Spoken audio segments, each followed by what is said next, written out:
Diz a ela que sem ela não pode ser. Tempos de glória, anos dourados. Atravessaram o fim da década de 50 e romperam os 60. O otimismo de uma era de ouro atropelava a razão e a matemática, projetando os 50 anos em 5. Os acordes de uma nova bossa ganhavam o mundo e embalavam conquistas jamais imaginadas, deixando complexos para trás. Ventos do Caribe sopravam pelo continente. O charme dos barbudos da Sierra Maestra e seus feitos arrebatavam corações e mentes da juventude. Ernesto Che Guevara falava em revoluções pelo mundo. A promessa de 2, 3, muitos Vietnãs soava possível. Nuestra lucha victoriosa trajo dos consecuencias. El despertar de los pueblos de América que vieron que se podía hacer la revolución. No Brasil, Jango falava em reformas. O governo, que é também o povo, e que também sou o povo perfeito, reafirma seus propósitos inabaláveis de lutar com todas as suas forças pela reforma da sociedade brasileira. O pavor de uma nova Cuba e das palavras de Jango foram definitivos para a marcha de militares e boa parte da sociedade brasileira sobre a legalidade. Os extremistas ameaçavam entrar em choque e não faziam segredo da posse de arsenais e depósitos clandestinos de munição. Era o caos irremediável que chegava a passos largos. E sobre o caos brotavam já o suborno e a corrupção. Estava se armando o cenário para o capítulo final do drama. Um drama de consequências imprevisíveis e que ninguém na época poderia dizer ao certo como iria terminar. Pelegos, agitadores, bajuladores e adesistas, aventureiros e por trás deles o comando vermelho dos comunistas. O golpe se deveu muito a isso, essa percepção da elite política brasileira de que os avanços populares poderiam ser grandes demais. Nas sombras, a Casa Branca se movimentava. O Brother Sun avançava.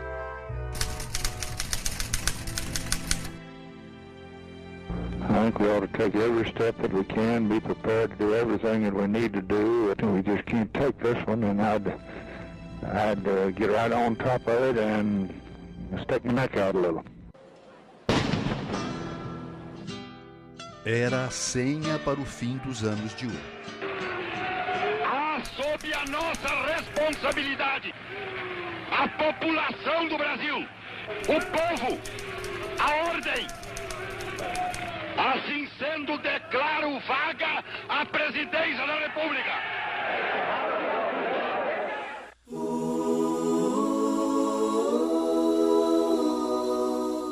Iniciava-se uma longa noite de trevas, uma monótona sucessão de regimes militares, os anos de chumbo. Os primeiros anos do Castelo foram bem, as pessoas falam mais brandos, mas já havia tortura em 64, mas o que a gente tem como imaginário da ditadura, a repressão, a violência, a tortura, isso começa mesmo a partir de 69, quando a linha dura chega ao poder com o AI-5, em dezembro de 68.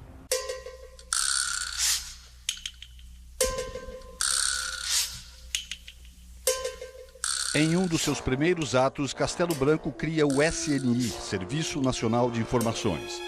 Uma imensa rede de informantes e agentes secretos transforma o país em um estado de segurança nacional. Escolas, universidades, empresas privadas ou estatais, autarquias, sindicatos, nada mais escapava ao controle do regime militar. Logo, os novos donatários do poder entendem que a paixão maior do brasileiro deve estar sob o estrito controle do Estado. O futebol entrava em novos tempos, com atenção especial dos órgãos de informação e repressão. Estava na mão deles, né? E assim toda a sociedade. A questão, por exemplo, do emprego público foi um instrumento vital para controlar a sociedade brasileira. A questão dos sindicatos, a questão dos clubes esportivos, tudo isso que depende de um aval de qualquer coisa dada pelo governo, e naquela época tudo rigorosamente dependia, podia ser manipulado por esse esquema.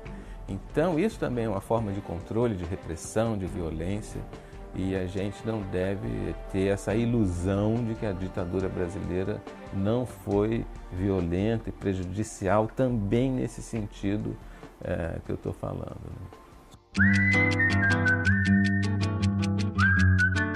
Ampliando as lições deixadas pelo Estado Novo varguista, o futebol não é visto apenas como algo a ser controlado. Com imenso potencial de propaganda, a modalidade é mais do que nunca trazida para perto do governo. Na primeira Copa do Mundo do regime militar, a seleção brasileira se transforma em um circo mambembe. No Palácio das Laranjeiras, o presidente da República recebe diretores da CBD e os jogadores que regressaram invictos de excursão recente a vários países da Europa e da África.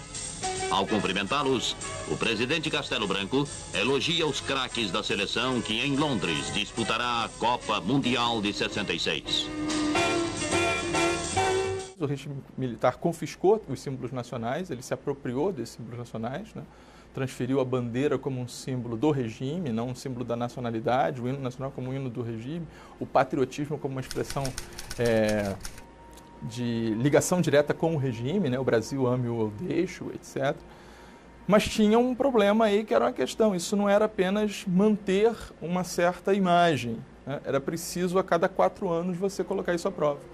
Né? Então a seleção bicampeã, que todos acreditavam que era uma geração, né, que estava em decadência já em 66, para a Copa de 66, né?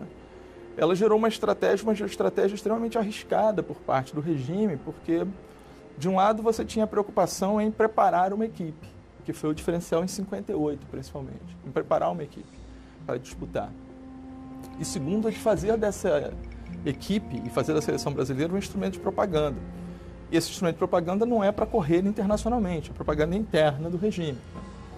Então, na preparação de 66, você teve um modelo bastante sui generis e que é amplamente criticado, em que você convocou quatro selecionados. Né? Você teve 4 times, verde, amarelo, azul e branco.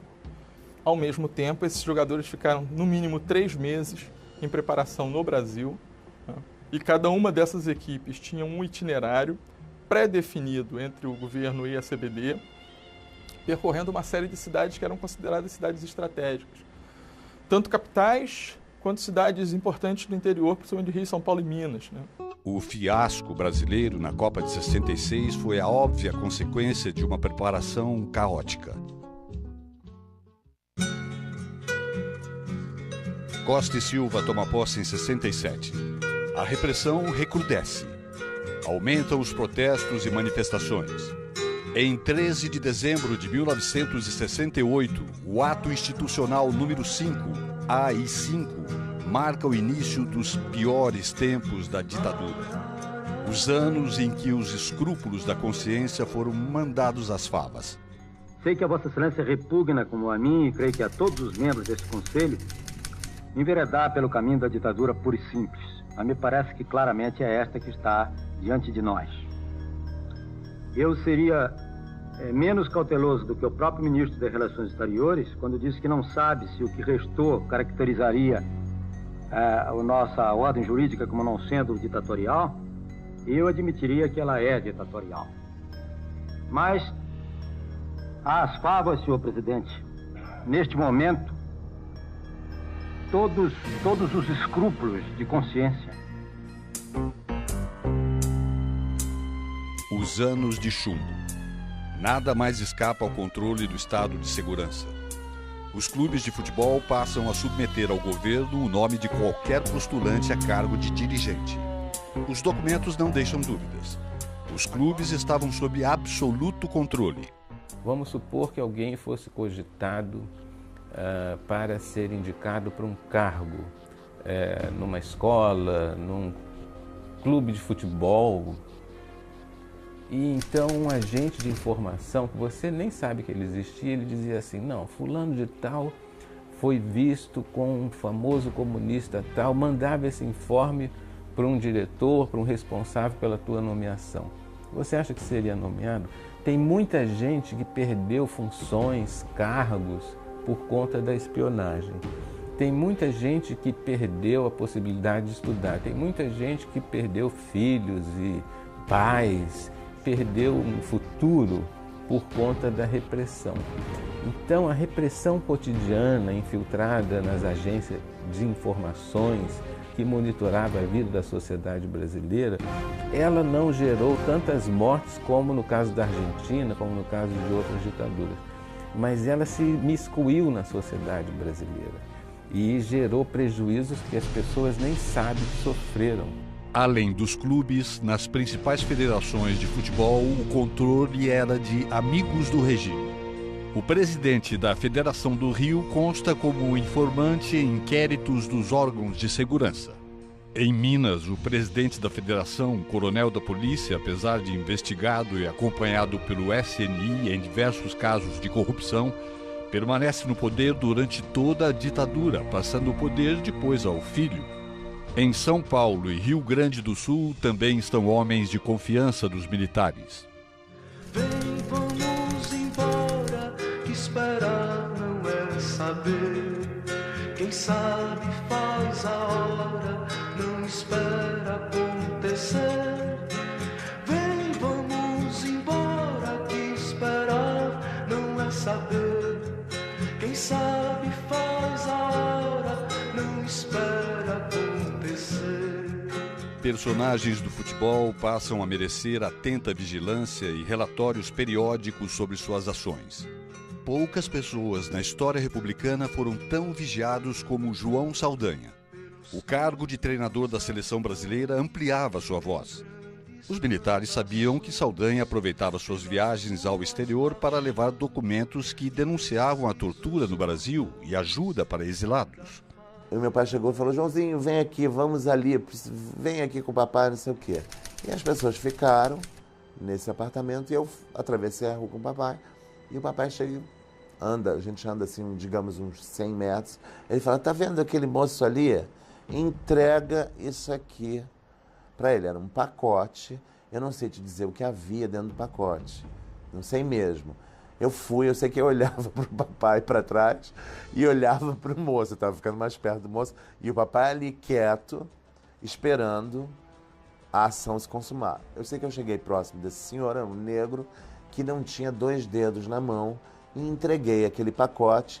Ele, em português, me disse muito obrigado, foi muito gentil, foi para um caminho e eu voltei e não se falou mais nesse assunto. Ele nunca me disse o que havia dentro, se era dinheiro ou se era documento, o que era. Indomável, o João sem medo não poderia ter a voz ainda mais forte com um título mundial. A comissão técnica de 70, né, a gente nunca pode esquecer que tem uma intervenção direta, que é o caso do João Saldanha, né, que é uma demonstração de força do regime. Né. É polêmico, o João Saldanha estava desgastado com setores da opinião pública, etc. Mas é uma pressão constante, isso você percebe, claro, uma pressão constante do regime sobre a CBD, no caso do João Saldanha, até que a CBD efetivamente cede porque ele está desgastado. A saída do João Saldanha é uma intervenção direta do regime militar. Uhum. É isso? É claro. Isso é claro. Entendeu? Porque ele já é um nome que é colocado sob suspeição, né, muito antes da sua demissão. Um incômodo que causava uma figura... Não é só o vínculo dele com o partidão, não é essa a discussão apenas. É a independência do João Saldanha. Né? O João Saldanha, de alguma forma, ele tinha autonomia para ocupar certos espaços, né? Rádio, e falar certas coisas que eram extremamente incômodas. E sempre havia uma dúvida sobre até que ponto vai o João Saldanha. Ou seja, o João Saldanha é uma figura...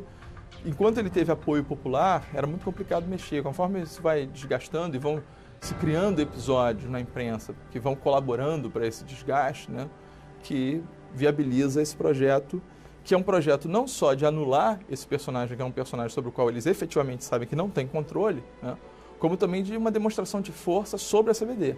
Claro que isso passou a ser uma mágoa. E dentro desse jogo que eu falei de relações extremamente delicadas, né, entre o presidente da CBD, né, e o governo militar, Havilland sabia, né, daquele movimento que é descrito muito bem pelo Golbery, né, das sístoles e diástoles do regime, ele sabia em que momentos ele podia resistir e dizer isso aqui é uma instituição privada, em que momentos ele tinha que ceder.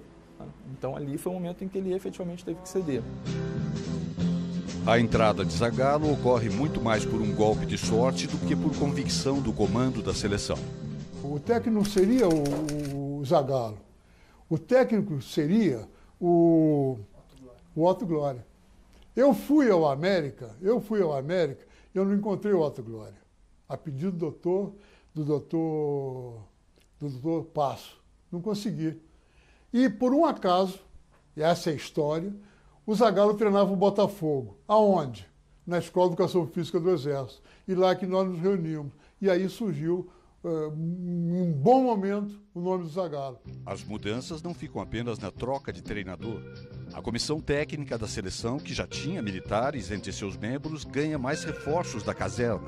Aos militares da área técnica juntam-se agentes ligados à repressão e à inteligência. É uma característica do regime militar, em que você está construindo uma esfera de uma certa tecnocracia, né, e uma esfera da segurança nacional. Né. A ordem e o progresso são substituídos, né, por tecnocracia, que representa progresso, né, desenvolvimento econômico, mas com uma gestão tecnocrática, e a ordem é segurança nacional, doutrina de segurança nacional. Então, na seleção brasileira convivem esses dois polos.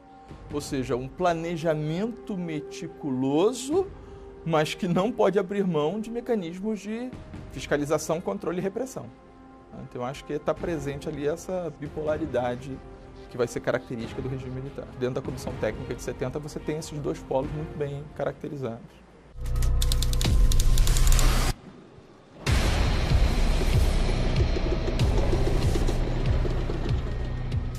Estamos trancados no paio de pólvora.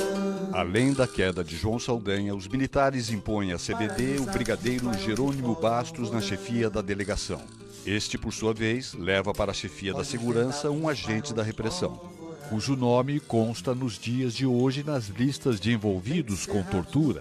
Provavelmente o nome da repressão que João Saldanha prometeu revelar em uma crônica do Jornal do Brasil anos depois.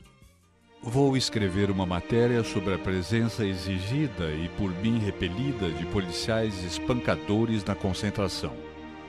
Foram barrados por mim, mas depois eu fui barrado por eles. Afinal de contas, estavam no poder. E que poder? Um mistério que persistiu por anos e acaba aqui. Personagem até hoje pouco conhecido e revelado. O Major Roberto Câmara Ipiranga dos Guaranis. Os governos militares, especialmente a partir do Costa Silva, eles tinham como estratégia de combate à repressão a infiltração. Isso era uma grande estratégia que aconteceu, sobretudo a partir de 69. Eles, inclusive, dizem e diziam que essa foi a razão da vitória sob a subversão, a chamada subversão, a técnica da infiltração. E a sociedade brasileira, ela foi muito monitorada em todos os seus setores por esses agentes da repressão. A escolha do Major Guaranis para a função não havia sido por acaso. 2 anos antes, o então capitão se mostrara de absoluta confiança para a linha mais dura da repressão. No episódio conhecido como o Caso Paraçar, em que o brigadeiro João Paulo Burnier planeja uma série de assassinatos e atentados, entre eles a explosão do gasômetro do Rio de Janeiro na hora do rush, causando cerca de 100 mil mortes, para jogar a culpa na resistência ao regime, Guaranis era um homem-chave do plano. O capitão Sérgio Miranda de Carvalho, o Sérgio Macaco, que ficou para a história como o homem que disse não, impediu a tragédia, contrariando a ordem superior. Depois disso, foi reformado pelo ato institucional 5. Naquele momento, quando houve, isso eu fui descobrir depois, quando houve a ordem do atentado do gasômetro, um resolveu cumprir ordem, outro resolveu não cumprir ordem. E a divisão aconteceu naquele momento e aí nunca mais essas duas pessoas se falaram. Então um foi punido e o outro continuou na ativa, seguindo carreira lá na aeronáutica. Eduardo Guaranis, sobrinho do Major Guaranis, revela os bastidores da escolha do tio como homem de confiança do regime na seleção de 70. Ele foi posto naquela posição para controlar qualquer tipo de desvio, que já tinha um trauma que vinha de João Saldanha. Exatamente isso, foi para controlar e ser o mensageiro daquela ditadura naquele momento da história do Brasil. A imagem, né, ou então a figura, era para proteger a seleção de fora para dentro, mas não, sem dúvida a proteção era de dentro para fora. Com certeza era a função dele. Esse Ipiranga dos Guaranis era uma coisa muito maluca, porque ele era muito forte, poderoso e habituado a treinamento, né, para multidão e tal. Quando o ônibus da seleção ia chegando ao estádio ou chegando à concentração, ele saía e ia à frente do ônibus, sozinho. Tinha uns guardas ali, mexicanos e tal, mas ele ia comandando aquela função como se fosse uma função, uma ação militar mesmo, né? Era um homem próprio, apropriado, perfeito para estar naquela posição naquele momento. Tanto é que hoje em dia, você nem ouve falar dessa pessoa que estava lá como chefe de segurança. Você pode estar certo, eu acompanho isso a vida inteira. Nunca houve nenhuma relevância o nome do Roberto Guaranis como chefe da segurança da Seleção Brasileira de 1970. O país não viu, não entendeu naquele momento, porque também não tinha informação, mas não entendeu que ele estava ali para blindar a seleção, para não deixar sair nada do que não fosse bom para a ditadura.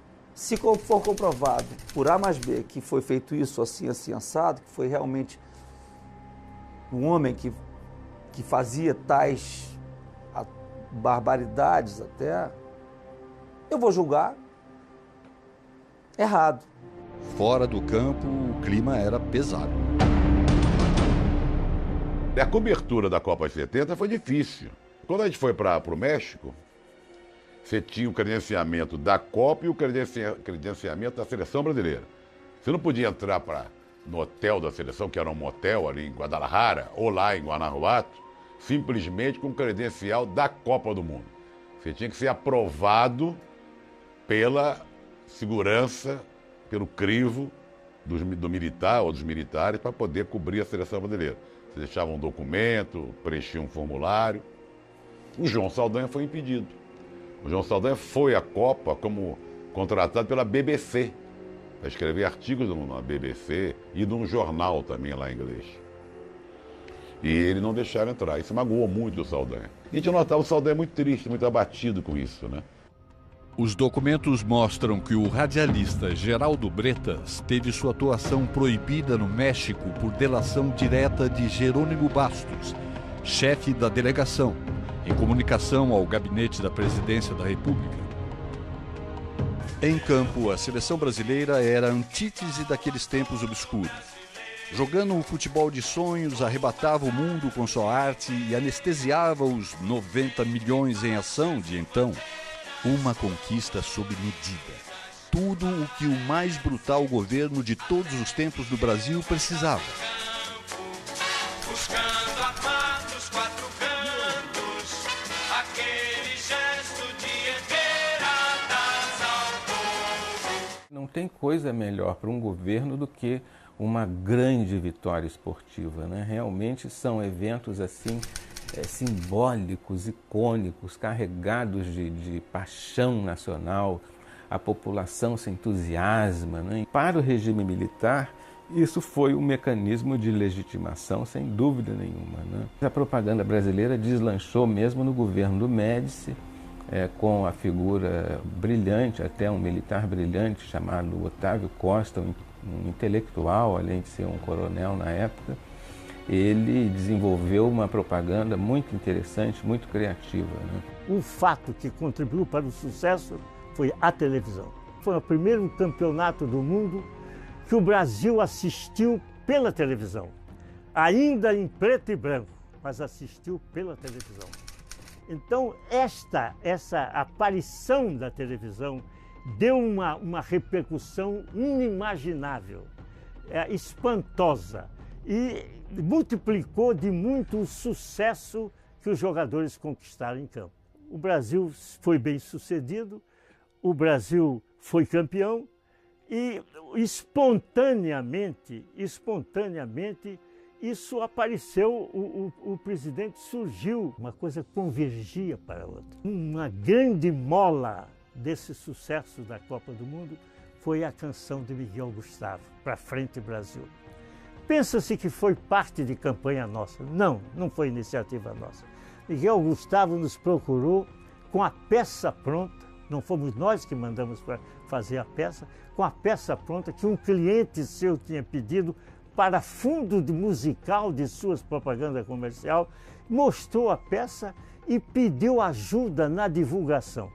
E realmente a nossa participação com a música de Miguel Gustavo foi ajudar a divulgação dessa música. 90 milhões em ação, pra frente Brasil, do meu coração. Todos juntos vamos, pra frente Brasil, salve a seleção. De repente é aquela corrente pra frente, parece que todo o Brasil deu a mão. Em 69, portanto um ano antes da Copa, já estava ensaiando uma grande campanha nesse sentido, que fez inclusive com que o sequestro do embaixador americano tivesse sido meio que antecipado para que acontecesse na chamada Semana da Pátria, que seria o início dessas grandes campanhas dos militares. E efetivamente, com o sequestrador americano em poder da guerrilha, as comemorações foram canceladas. Enfim, aquele debut desse carnaval todo de Ame ou Deixo e teve que ser adiado para um outro momento. Havia nessa época, é preciso levar em consideração, dois grandes comunicadores. Um era o Chacrinha, que também participou muito desse bolo, e o outro era o Flávio Cavalcante.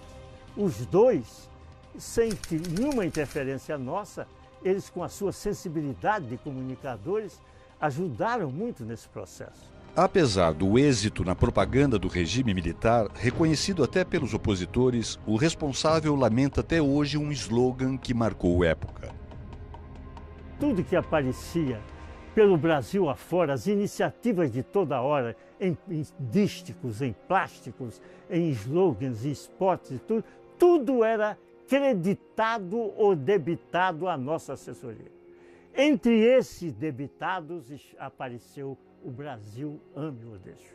O Brasil Ame ou Deixo provavelmente teria aparecido na área de repressão, que a área de repressão também tinha o seu núcleo de comunicação. A área de repressão a que eu me refiro é São Paulo, o 2º Exército, tudo que acontecia por aí. Essa área tinha uma seção de guerra psicológica.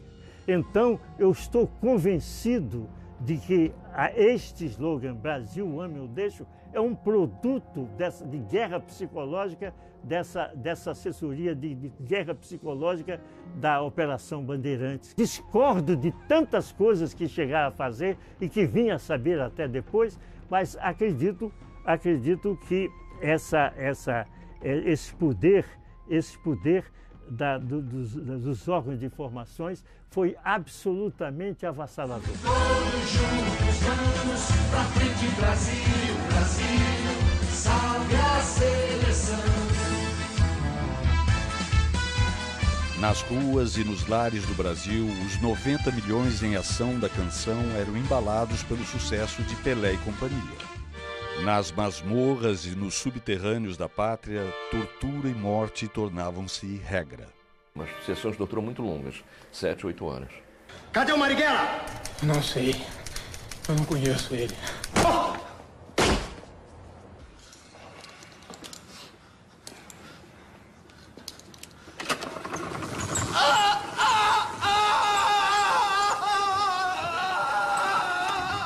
Onde é que tá o Marighella? Como marca os encontros?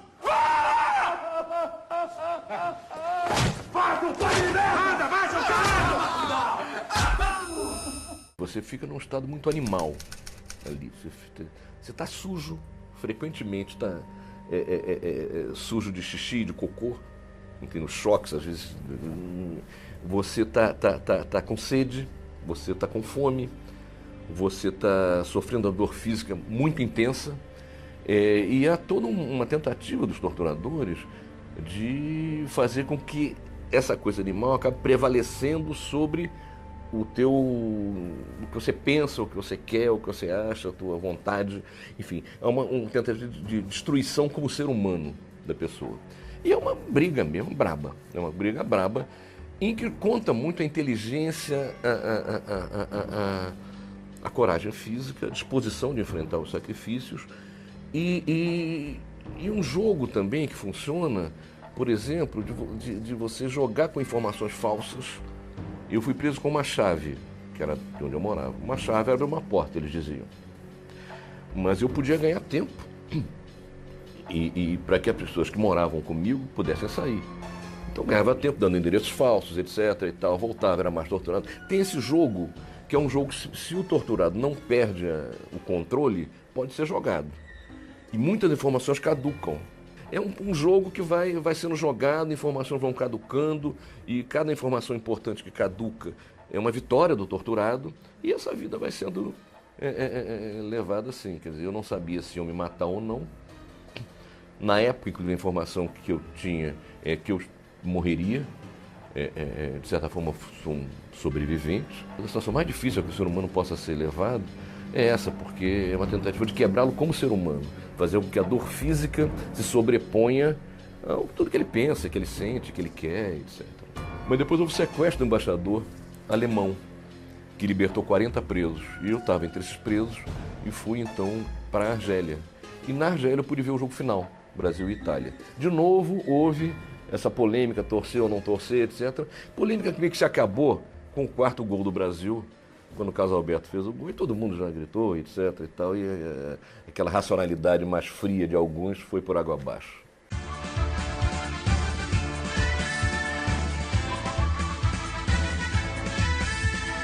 Brasil tricampeão do mundo.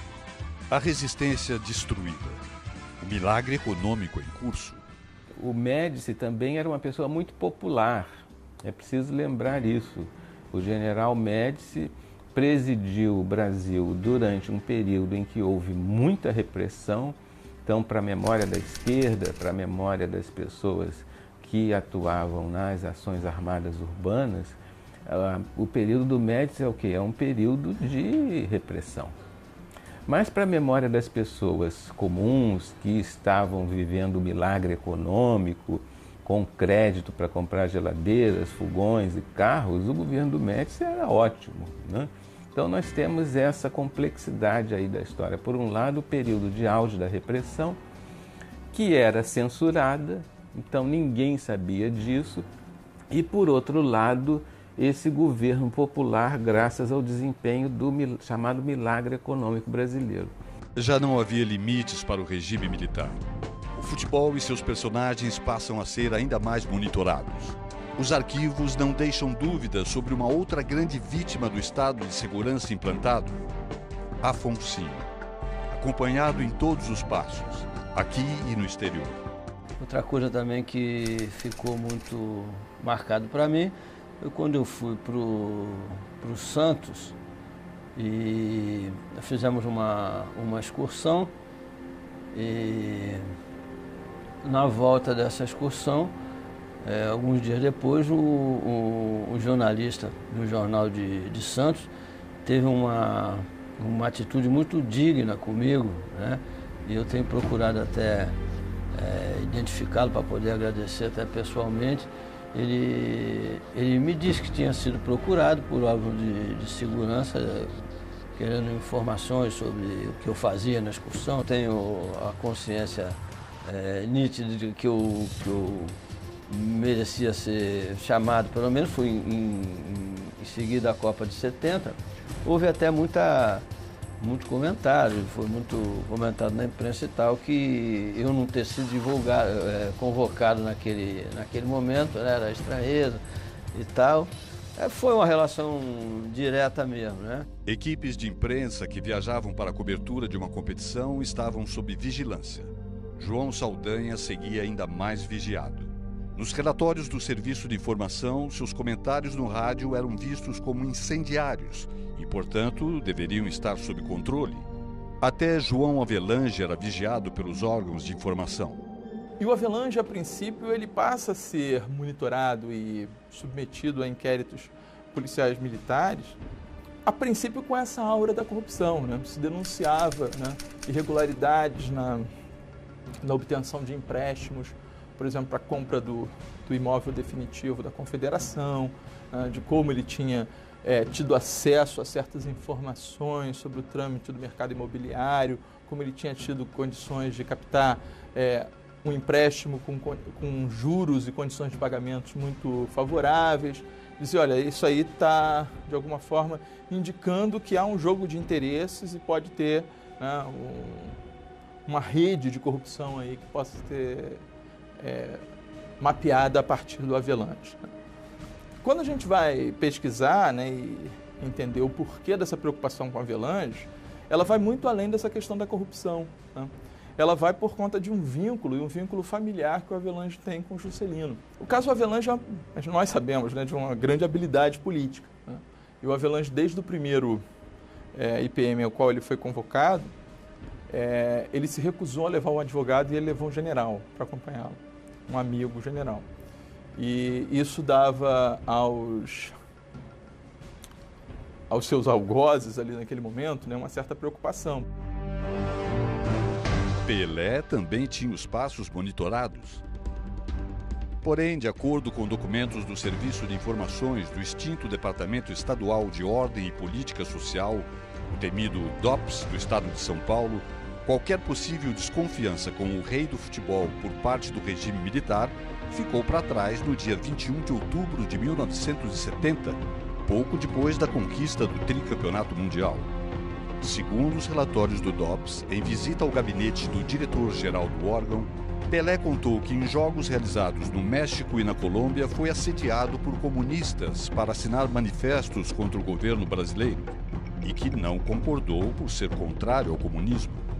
O documento informa ainda que Pelé se prontificou a deixar isso público em pronunciamentos nesse sentido se fosse julgado conveniente. Tentamos ouvir Pelé através de seu assessor sem obter resposta.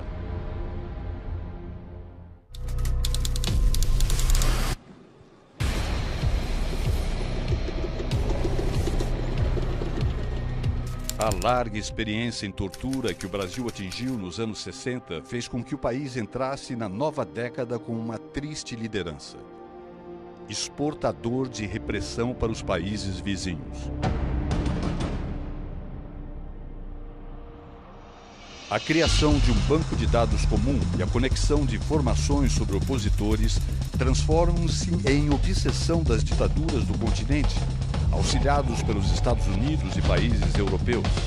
É a Operação Condor, a multinacional do terror. Com banco de dados, central de informações, sistema de coordenação e alfabeto criptográfico comum para a troca de mensagens, além de fornecimento de know-how e tecnologia para matar e torturar.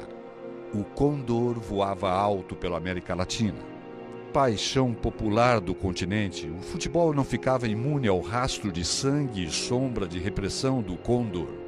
Os testemunhos desse tempo deixados nos arquivos dão a dimensão do absoluto controle, vigilância e infiltração.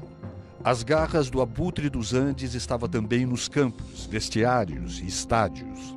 Você vê, às vezes, mas antes dos jogos, né, você tinha faixas que eram levadas pelos times laudatórias ao regime, né?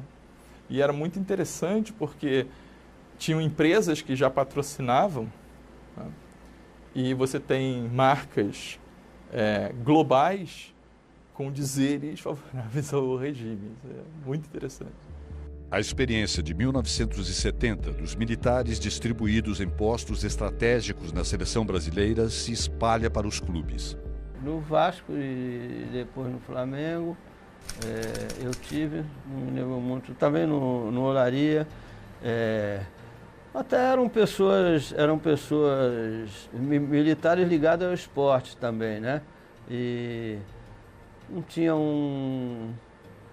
Houve alterações muito concretas, até a formagem. Os contratos sofreram intervenção.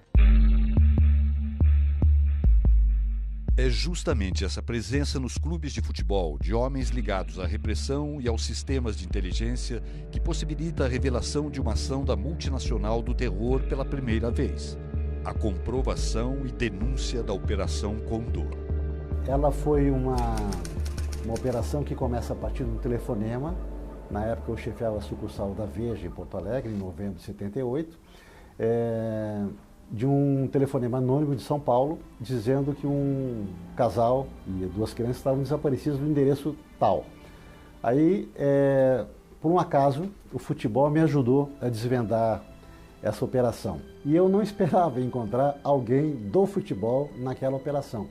Quando a gente chega no apartamento, no meio da tarde, uma sexta-feira, 17 de novembro, aparece a Lília, muito assustada, com a porta entreaberta, conversa rapidamente comigo, e eu falando em espanhol com ela, e as pessoas dentro do apartamento, as pessoas da Operação Condor, que era uma operação binacional naquele momento entre Brasil e Uruguai, havia policiais do DOPS, a Polícia Política Gaúcha, e militares do Exército Uruguaio operando clandestinamente dentro do território brasileiro, quer dizer, ofendendo a soberania nacional. No momento em que a gente saía do apartamento, eu perguntei para o Scalco, muito baixinho ainda, porque a gente estava com a imagem da pistola na cara, e a pistola na cara é como aquela propaganda da Valizera, a primeira pistola a gente nunca esquece.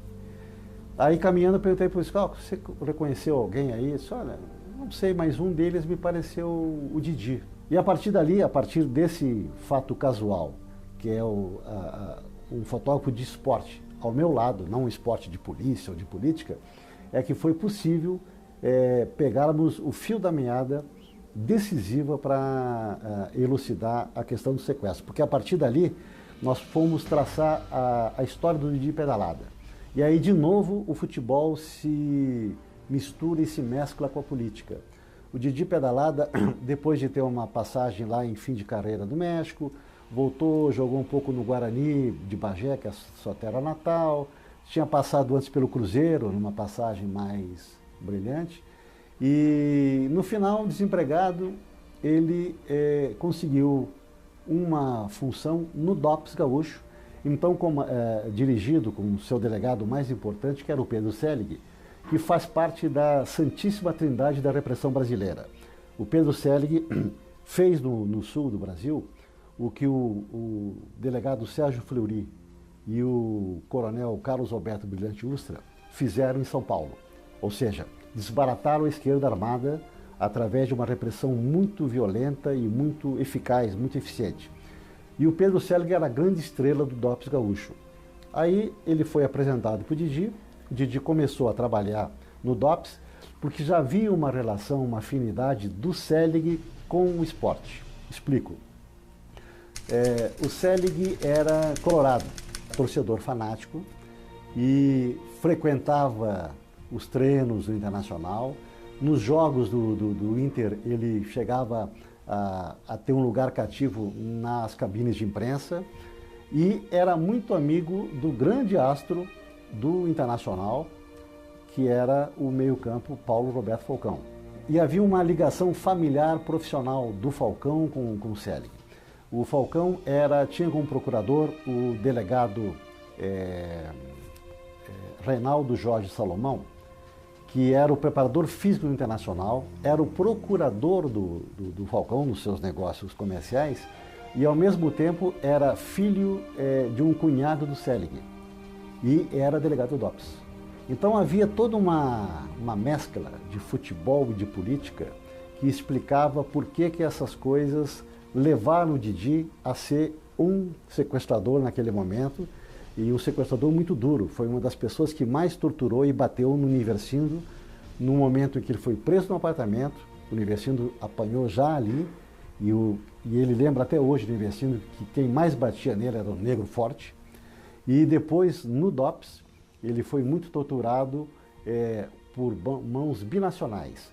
De um lado, o brasileiro Didi Pedalada, que batia com muita força, e de outro lado, o capitão Glauco Janone, que era o capitão do Exército Uruguaio, que era uma figura muito terrível da repressão uruguaia. E essa é o início da história do sequestro do uruguaio, que tem o pé no futebol, e graças ao futebol ele pôde ser elucidado. Desde el primer momento, él está presente desde el momento de la detención. Es más, es él el que me pide los documentos, es él el que me lleva a la jefatura por primera vez, es él el que me lleva a mi casa, es él el que decide que yo vaya con mis hijos. O sea, él está en todo momento presente. O delegado Pedro Selig era um homem de sucesso, né? Era um homem temido, e ele fazia esse trânsito entre o futebol e a repressão. E hoje ele é uma figura esquecida, né? Injustamente esquecida, porque ele devia ser muito lembrado pelo que fez e lembrado pelo que ele representa, principalmente pela impunidade que ele encarna junto com o coronel Brilhante Ustra, que é o homem que inventou o doicode da Rua Tutóia, onde morreu o jornalista Vladimir Herzog, e que hoje mora aqui em Brasília, impune como todos os outros. Era a voz decisória, digamos, do operativo. Momentos assim de tortura, assim, de Selig? Também. Presente? Sim, totalmente. Sim, sempre. Sempre presente? Sim, sempre. Sim. O sequestro dos uruguaios é a única operação Condor, que é uma multinacional do terror das ditaduras do Cone Sul, que deu errado para eles. No caso, ela virou um fiasco, virou um fracasso, porque no meio da operação surgiram jornalistas que testemunharam a operação em pleno andamento, e isso determinou que ela fosse abortada, porque geralmente a Operação Condor ela começava com o sequestro, a prisão, o desaparecimento, a tortura e a morte dos torturados. Tanto é que não existe ninguém que tenha sobrevivido a Condor. Os únicos sobreviventes que existem até hoje são os uruguaios, a Lília Ciliberti, o Investindo Dias, e os dois filhos da Lília, Francesco e o Camilo. A Operação Condor é o retrato assim, mais terrível na década de 70, os anos 70, que foram anos em que todos os países, eram quase 200 milhões de habitantes, padeceram sob regimes militares.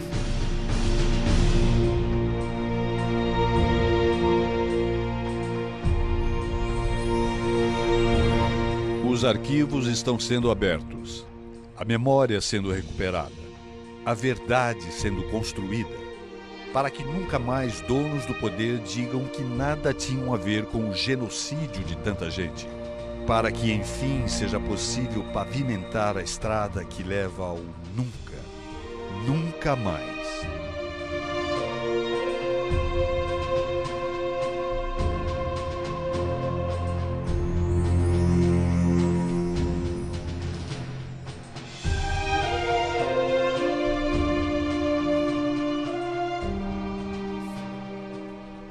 O que é verdade, e é uma prova da honestidade do doutor João Avelange, é que ele estava muito ocupado.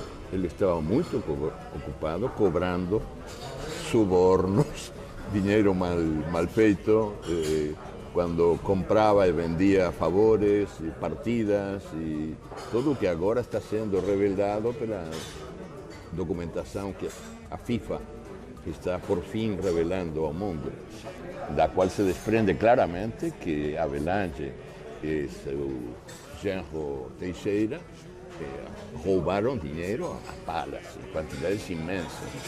E isso implica muito trabalho, estavam muito ocupados, não podiam ver as carnificinas militares, não podiam ver a dor de tanta gente condenada a viver uma vida rota, condenada a mentir para sobreviver. Não podiam ver, porque estavam ocupadíssimos. Eram gente de muito trabalho. Apesar de você amanhã de ser outro dia, ainda pago pra ver o jardim florescer, qual você não queria. Você vai se amargar vendo o dia raiar sem lhe pedir licença. E eu vou